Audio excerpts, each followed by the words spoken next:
গল্প বলবো। সেই গল্পের নাম হচ্ছে বাঘ আর শিয়াল। গ্রামে ছিল একটা ভাঙ্গা ঘর। সেই ভাঙ্গা ঘরে থাকতো একটা ডাইনি। সেই ডাইনির নাম ছিল অনেক দুষ্টু ডাইনি। ও একদিন ভালো ডাইনি ছিল। সেই ডাইনিটা হলো অনেক মানুষকে ভালো ভালো সাহায্য করত। তখনই ওর শরীরে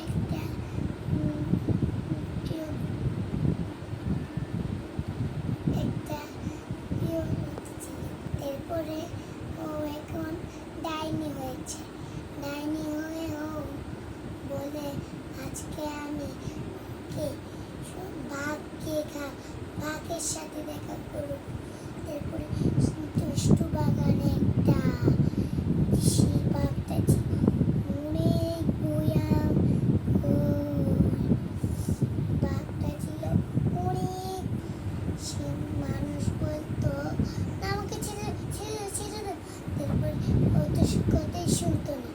তো লোকটা বললো ওকে ছেড়ে দে ছেড়ে দে ছেড়ে দে। তারপরে সেই বাঘটা আর কথাই শুনলো না। তারপরে বাঘটা এই মানুষকে কামড়ে পিঠে ধরে ওকে জিতে হামলা করে ওকে জঙ্গলে দূরে এনে ওর বাচ্চাদেরকে আর শিয়ালকে খাওয়াচ্ছিল। তারপরে সিংহ আসলো। সিংহ একটা বিলাই ধরেছে আর একটা ইঁদুর ধরেছে।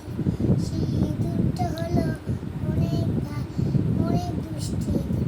সবার বাড়িতে হাওয়াই মিঠাই খেয়ে ফেলতো। তারপরে অনেক দিন পরে এখানে একটা মহিলা একটা গর্ভবতী মহিলা হয়।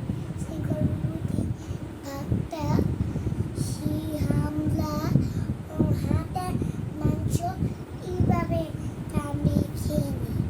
তারপরে লোকটার শরীর থেকে সব কঙ্কাল হাড্ডি বের হয়ে যায়। তারপরে হাড্ডিতে এখন কঙ্কাল হয়ে যায়। তারপরে কঙ্কালটা অনেক ভয়ঙ্কর ছিল। তারপরে কঙ্কালটা মানুষ পরিজন করে খেত আর ভাতকেও খাবার দিত।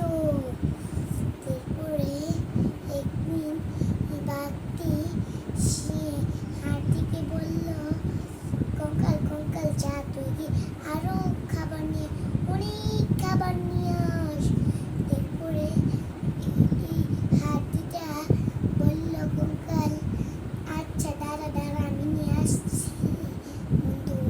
তারপরে কঙ্কাল খেলো। তারপরে বলল কঙ্কাল আজ আমি বাঘ মামার জন্য অনেক খাবার নিয়ে যাব।